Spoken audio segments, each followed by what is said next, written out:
OBC students association को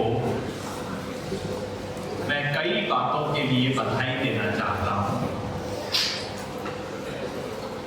इस मंच पर बैठे हुए सभी मंचासीन आदरणीय साथियों, यहाँ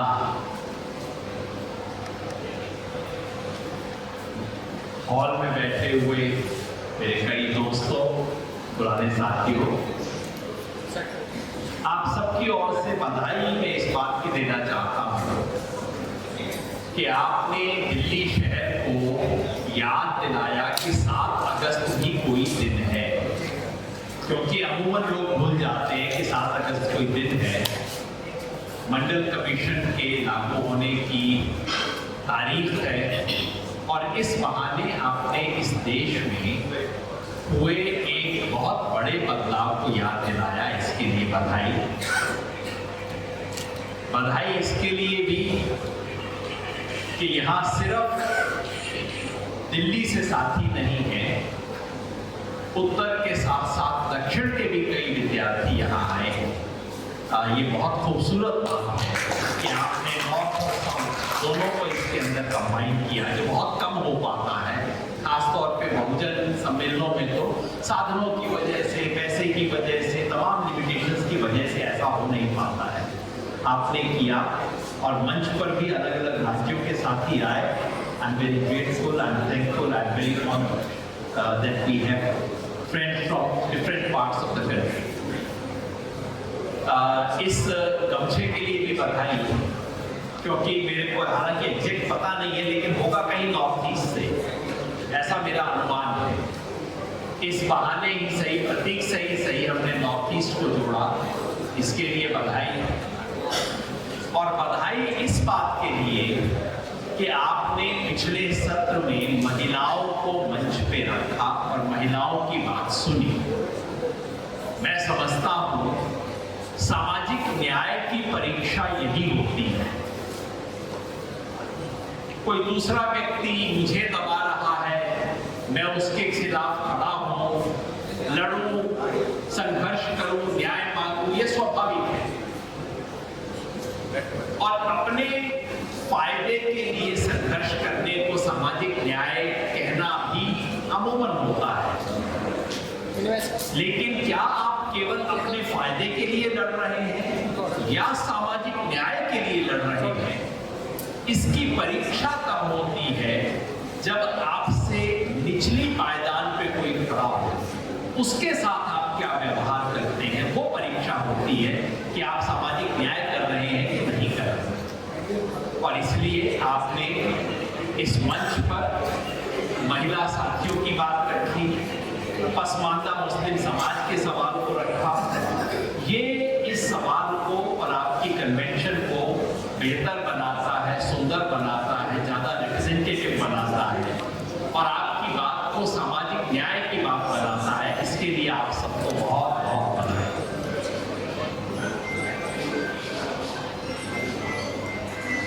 उम्मीद है मैं जो बात कह रहा हूं सब साथियों को समझ आ रही होगी। Is there someone in the hall who does not understand Hindi at all? Are there some friends who may not understand any Hindi? So I assume that everyone does. दोस्तों, आज से 34 बरस पहले मंडल कमीशन की रिपोर्ट को लागू करने का नोटिफिकेशन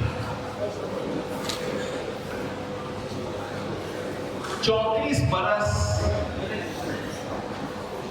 किसी भी नौकरी में पूरा एक पीढ़ी का बरस होता है। मतलब ये पीरियड है जिसके अंदर कोई व्यक्ति जो रिक्रूट होता है वो बाद में रिटायर भी हो जाता है।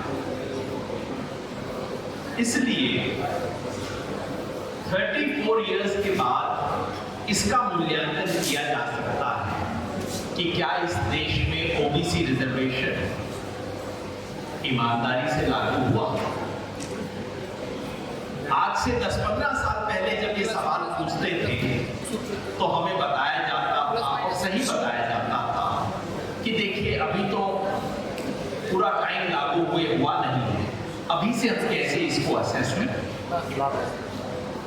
लेकिन आज जब मैं आंकड़े देखता हूं, और एक एक आंकड़ा आपको बताऊंगा नहीं, सब समझदार लोग हैं, वो गूगल आंटी से आप चेक कर सकते हैं, 2 मिनट में आपको पता लग जाएगा।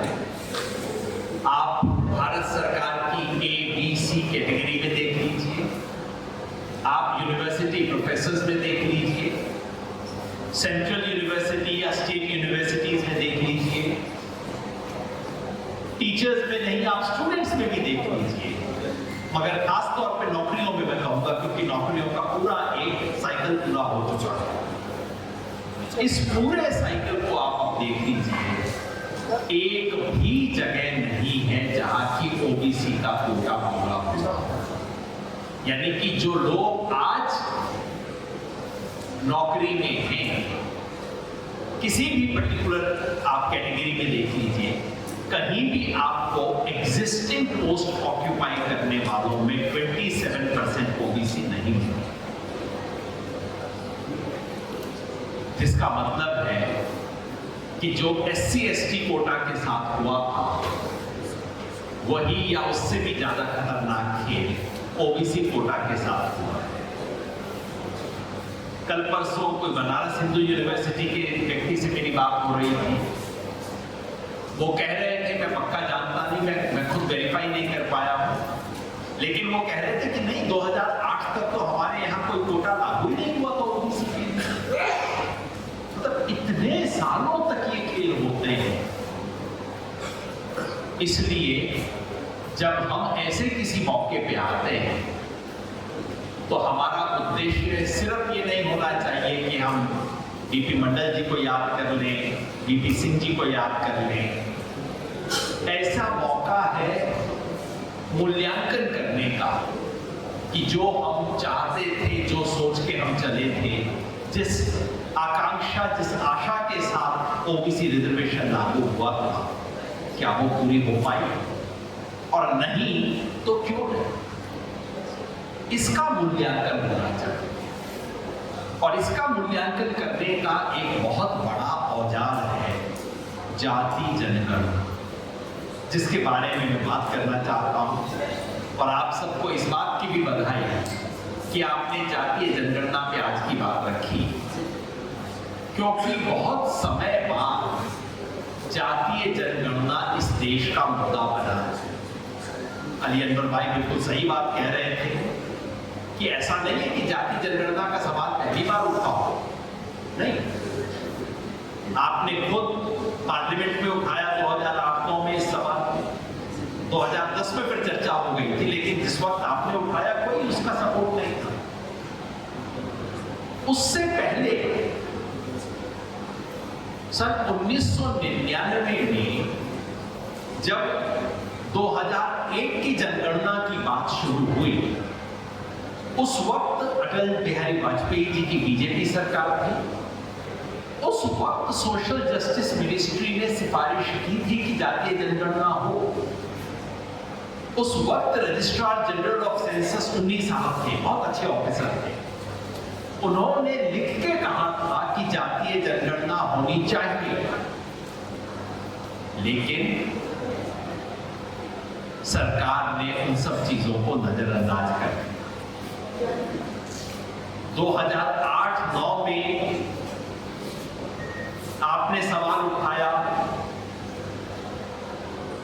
किसी ने कान नहीं दिया, लेकिन 2010 में लोकसभा में 2 दिन तक लगातार इस सवाल पे चर्चा हुई, मई 2010 में। और मजे की बात यह है कि उस चर्चा में सभी पार्टियों ने कहा कि होनी चाहिए, बीजेपी ने भी कहा, सब रिकॉर्ड पे है, कोई छुपी भी बात नहीं है। Every single political party, major political party represented in the parliament accepted, endorsed the idea of caste census. चिट्ठी लिख के दी उन्होंने प्रधानमंत्री को। आप बीजेपी वालों के स्टेटमेंट पढ़िए, उस समय गोपीनाथ मुंडे जी बोले थे, सुषमा स्वराज जी बोली थी, दोनों इस वक्त नहीं है, लेकिन बोले थे। आप देखिए क्या कहा था उन्होंने उसमें। आज बीजेपी के लोग कहते हैं जातिगत जनगणना देश को बांटने का तरीका है। तो मैं पूछता हूं भैया, 2010 में आप देश को बांटने के लेक्चर दे रहे थे क्या? 2010 में बीजेपी देश को बांटने की चिट्ठी दे रही थी क्या? यही नहीं, 2018 में जब राजनाथ सिंह जी गृह मंत्री थे इस देश के, तो उन्होंने पार्लियामेंट में आश्वासन दिया था कि 2021 की जब जनगणना होगी तब SC ST के अलावा OBC की जनगणना भी होगी। उन्होंने कास्ट सेंसस शब्द का इस्तेमाल नहीं किया था, लेकिन उन्होंने कहा था कि OBC की जनगणना होगी। यही नहीं,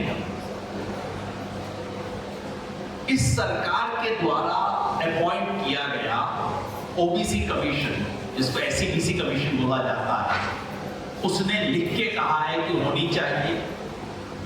संसद की SC ST कमेटी ने लिख के कहा है कि जनगणना होनी चाहिए।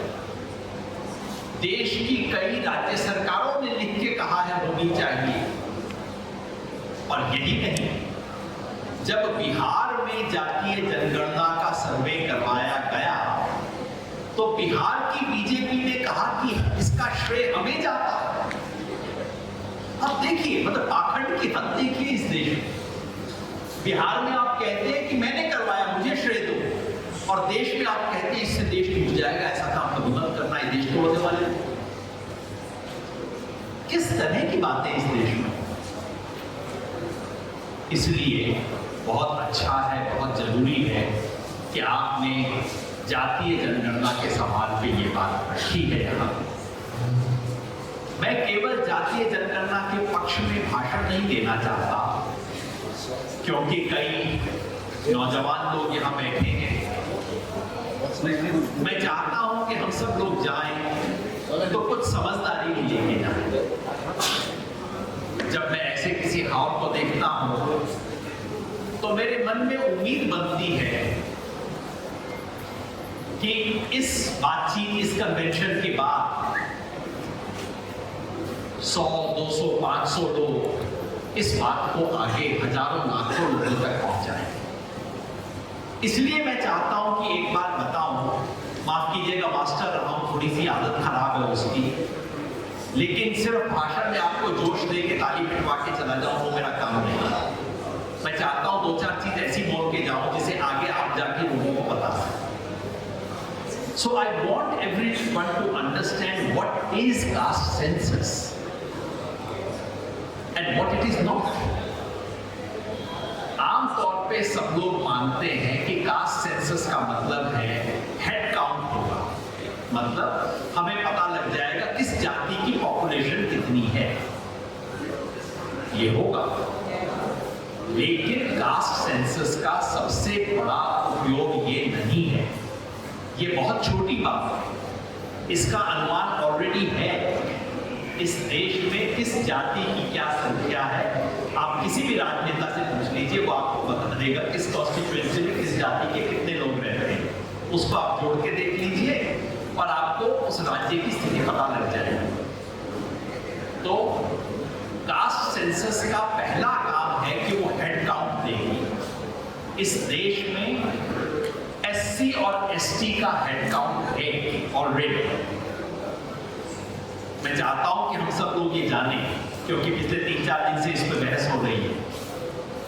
There already is SC ST caste census in this country. SC और ST में आने वाली हर जाति का अलग अलग डिस्क्रिप्शन सेंसस में लिखा जाता है।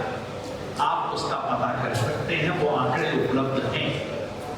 अगर हम चाहें कि दिल्ली में कौन सी जाति, वाल्मीकि जाति की क्या स्थिति है, रविदासियों की क्या स्थिति है, किसी भी जाति की क्या स्थिति है, उनमें कितने बच्चे, कितनी संख्या है, क्या कुछ है, सब आंकड़े हमेशा उपलब्ध रहेंगे, ये कोई नई बात नहीं। So what is caste census then?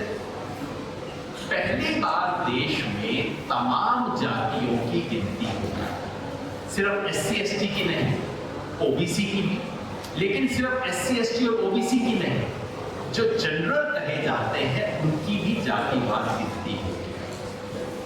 सो पहला उद्देश्य है हेड काउंट। लेकिन जैसे मैंने कहा हेडकाउंट मतलब पॉपुलेशन प्रोपोर्शन कितने हैं। जैसे अभी बिहार में जातिवार जनगणना हुई, बिहार के सब लोग मानते थे कि वहां की अपर कास्ट जो है वो 15-16% होगी। मुझसे अगर आप पूछते 6 महीना पहले तो मैं भी शायद यही कहता कि बिहार का जातिवार जनगणना आने से पहले यदि आप मुझसे पूछते, अली अनवर भाई को ज्यादा पता रहता है, पर अगर आप मुझसे पूछते कि बिहार के ब्राह्मण, भूमिहार, राजपूत और कायस्थ मिला के कितने हैं तो मैं कहता शायद 15-16% है। लेकिन कितने निकले? 10.4%, चारों में। तो पहला काम है हेड काउंट, संख्या कितनी है, किसकी कितनी संख्या। लेकिन वो सबसे इंपॉर्टेंट बात नहीं है। सबसे इंपॉर्टेंट बात ये है कि जातिवार जनगणना आपको हर जाति की सोशल, इकोनॉमिक, एजुकेशनल प्रोफाइल बताए। सो ये सिर्फ एक्सरे नहीं है, ये एमआरआई है, आपको बहुत डिटेल में बताएगा। यानी कि आपको, क्योंकि जब हम सेंसस में जब करते हैं तो कैसे करते हैं, सेंसस में क्या क्या चीजें गिनती की जाती है। सेंसस में पूछते हैं आपके घर में कितने लोग हैं, पूछते हैं हर व्यक्ति की शिक्षा कितनी है, कितने महिला कितने पुरुष, फिर पूछते हैं हर व्यक्ति का ऑक्यूपेशन क्या है, क्या खेत मजदूरी करते हैं, नौकरी करते हैं, दिहाड़ी करते हैं, ये पूछा जाता है। फिर पूछा जाता है कि घर कच्चा है कि पक्का है, घर में पीने का पानी नलके से आता है या बाहर से लाना पड़ता है, घर में बिजली है कि नहीं है, चूल्हा जलता है कि गैस से काम लिया, ये सब बातें सेंसस में रिकॉर्ड होती है। यही नहीं, घर में 4 व्हीलर है कि नहीं है, 2 व्हीलर है कि नहीं है, ये सारी बातें। और आजकल ये भी पूछते हैं कंप्यूटर है कि नहीं है। मतलब एक बार आपने सेंसस में जाति की जनगणना शुरू कर दी और ये सारी सूचना हमें SC/ST के बारे में उपलब्ध है ऑलरेडी। SC/ST की हर जाति के बारे में उपलब्ध है, हर राज्य के स्तर पे, हर जिले के स्तर पे, हर ब्लॉक के स्तर पे, हर गांव के स्तर पे ये सूचना उपलब्ध है। कास्ट सेंसस जो करेगा वो ये कि ये सूचना हमें पूरे देश के बारे में पता लग जाए। SC/ST के बारे में ऑलरेडी है, OBC के बारे में पता लग जाएगी, जनरल के बारे में भी पता लग जाएगा। आप कोई पूछेगा कि साहब इसका क्या फायदा, SC/ST OBC का तो ठीक है, इसको रिजर्वेशन दी जाती है, पिछड़े हैं, जनरल की गिनती करवाने का क्या फायदा। जिन्हें रिजर्वेशन नहीं मिलना, जिन्होंने लेना नहीं, उनका सेंसस करवाने का क्या फायदा। मैं बताना चाहता हूं सबसे महत्वपूर्ण काम वही है। क्यों? क्योंकि समाज में पिछड़ों के पिछड़ेपन का तब तक आपको पता नहीं लगेगा जब तक विशेषाधिकार प्राप्त वर्ग के विशेषाधिकारों का ब्यौरा नहीं होगा। Unless you know the privilege of the privileged, you can never find out backwardness of the backward. और पूरी दुनिया में जो लोग ताकतवर होते हैं वो अपने प्रिविलेजेस के ऊपर पर्दा रखते हैं। जैसे इस देश में जो सबसे अमीर लोग होते हैं ना, जिसके घर में 2 AC लगे हुए होते हैं, जिसके पास एक कार होती है, बच्चों के पास मोटरसाइकिल होता है, उनसे पूछिए आप किस वर्ग से हैं, वो सब कहेंगे मिडिल क्लास से। ऐसा कि मिडिल क्लास नामक जो विचित्र शब्द है, देश के टॉप 5-7% लोग अपने आप को मिडिल क्लास बताते हैं, क्योंकि दुनिया का कभी भी रूलिंग क्लास अपने विशेषाधिकारों पे पर्दा डाल के रखता है और उस पर्दे को उठा देना सबसे क्रांतिकारी कदम होता है जब आप उसका पर्दा उठा। वो गाना है ना, पर्दा जो उठ गया तो भेद खुल जाएगा। This is what caste census. पर्दा उठा के ये सच्चाई, सिर्फ ये नहीं कि दलित की हालत कितनी खराब है, ST की हालत कैसी है, ओबीसी का पिछड़ापन कितना है ये पर्याप्त नहीं है जब तक आप ये नहीं बताते कि अगड़ों के विशेषाधिकार कितने हैं।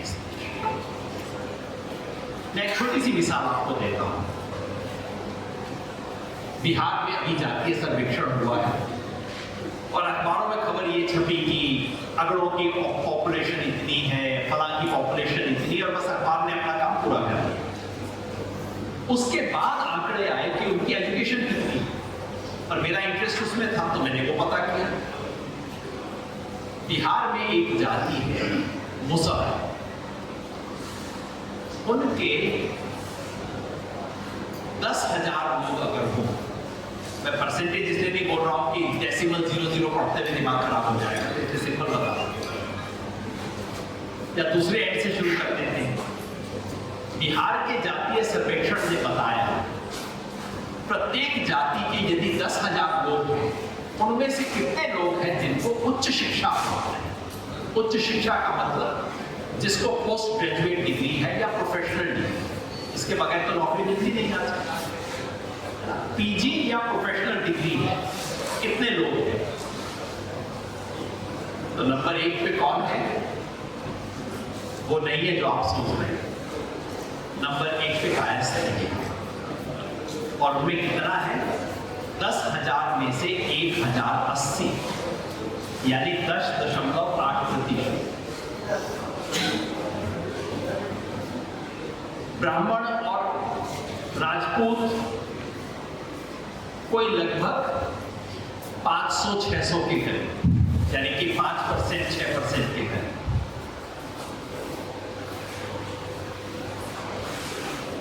पिछड़े, ज्यादातर पिछड़ी जातियां 100 से नीचे, यानी कि 0.1% के करीब। और एक जाति है मुसहर, दलित की अति दलित जाति, उसमें कितने हैं? और याद रखिए, सर्वे में आपको 100 साल पुराना नहीं बता रहा, पिछले साल जो सर्वे आया, 6 महीना पहले जो सर्वे बिहार में आया, उसके आंकड़े बता रहा हूं। 10,000 में से एक मुसहर है जिसकी या तो पीजी या प्रोफेशनल डिग्री। आज की स्थिति है इस देश में। अब आप देखिए, अगर मैं कहता कि मुसहर की 10,000 में से एक है, हम कहते हाय हाय बुरी स्थिति, थोड़ा अच्छी होनी चाहिए।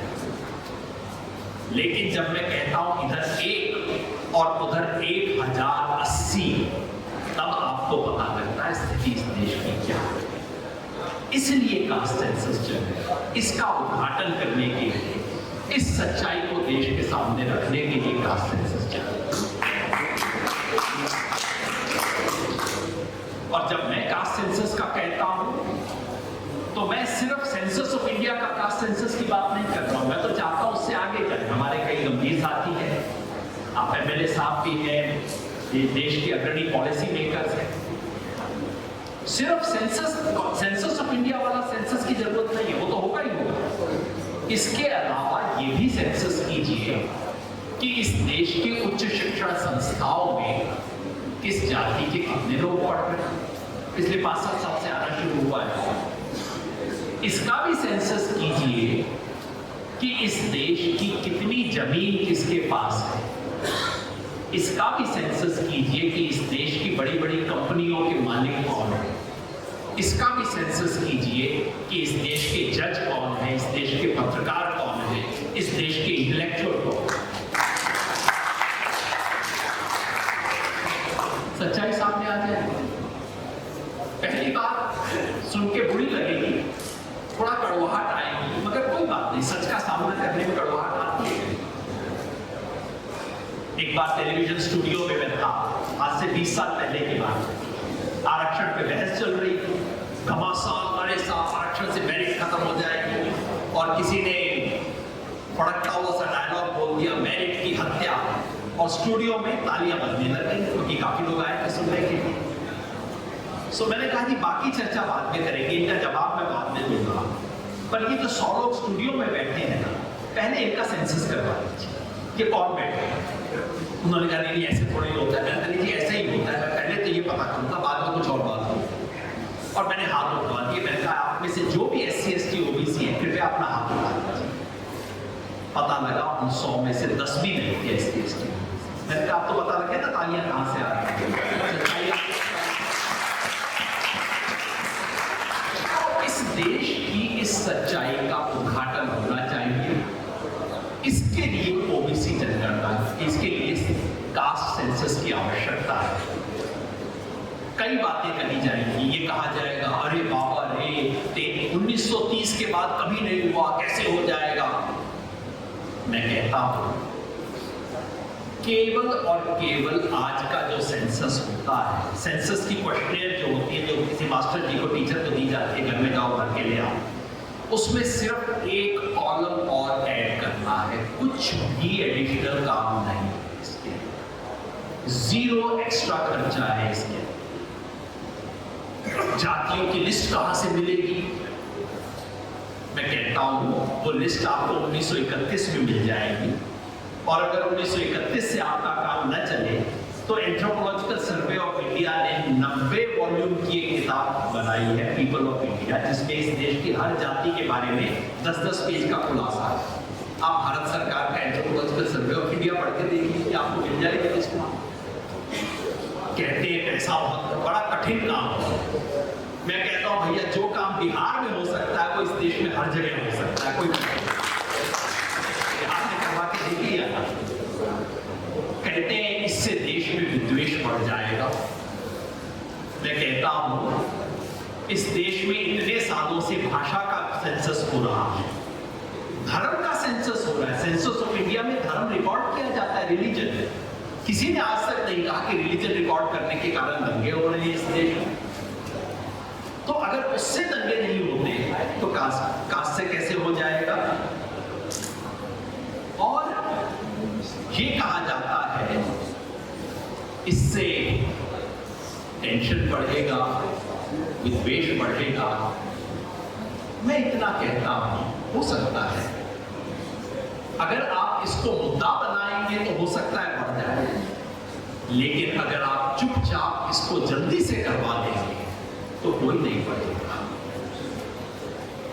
कास्ट सेंसस इस देश में सामाजिक न्याय की मांग है, और मैं चाहता हूं बहुत समय बाद ये अब एक देश में मुद्दा बना है, क्योंकि पहली बार किसी बड़े राष्ट्रीय दल ने इसको अपने एजेंडा पे लिया है, जो बहुत बड़ी बात है। एक बड़े राष्ट्रीय दल ने इसको मुद्दा बनाया है, और मुझे नहीं लगता कि अब इस देश में किसी पार्टी के पास कोई विकल्प बचेगा। सबको देर सवेर इस पे आना होगा। कास्ट सेंसस तो होगा, लेकिन कास्ट सेंसस के आधार पे हम देश में किस तरह की नीति लाना चाहते हैं, किस तरह की राजनीति लाना चाहते हैं, उसके बारे में एक आखिरी बात करके मैं अपनी बात को समाप्त करूंगा। और खासतौर पे इसलिए चूंकि ओबीसी विद्यार्थियों की आज बात हो, याद रखिए ओबीसी इस देश का जाति की पायदान पे सबसे नीचे की पायदान पर नहीं है। याद रखिए ओबीसी कई लोगों से पायदान में नीचे है, लेकिन ओबीसी के नीचे भी कई लोग, और हम सामाजिक न्याय के पक्षधर हैं या नहीं, उसका फैसला इस बात से होगा, कम से कम मेरी आंख में इस बात से होगा कि जब दलित का सवाल उठता है तब ओबीसी क्या पोजीशन लेते हैं, जब पिछड़े में अति पिछड़े का सवाल उठता है तब क्या पोजीशन लेते हैं, क्योंकि ओबीसी कोई एक सिंगल कैटेगरी नहीं है। ओबीसी में जमीन वाले लोग भी हैं, और ओबीसी में ऐसी जातियां भी हैं जिनकी स्थिति दलितों से भी खराब है। तो क्या जब ओबीसी में महिला का सवाल आता है तब हम उसके साथ खड़े होने को तैयार हैं? ओबीसी में अति पिछड़ी ओबीसी का सवाल आता है तो क्या हम उसको दबाते हैं कि उस सवाल के साथ खड़े हैं? और जब दलित आदिवासी का सवाल आता है तो क्या हम उनके साथ हाथ जोड़ के उनके संघर्ष में, उनके अन्याय में, उनके साथ अगर कोई गलत चीज हो रही है तो उनके साथ खड़े होते हैं या अपना हाथ झटक के खड़े हो जाते हैं? इससे पता लगेगा कि हम सामाजिक न्याय में विश्वास करते हैं या नहीं। आज 7 अगस्त का दिन है, ये दिन मंडल कमीशन को याद करने का दिन है, और मंडल कमीशन के बहाने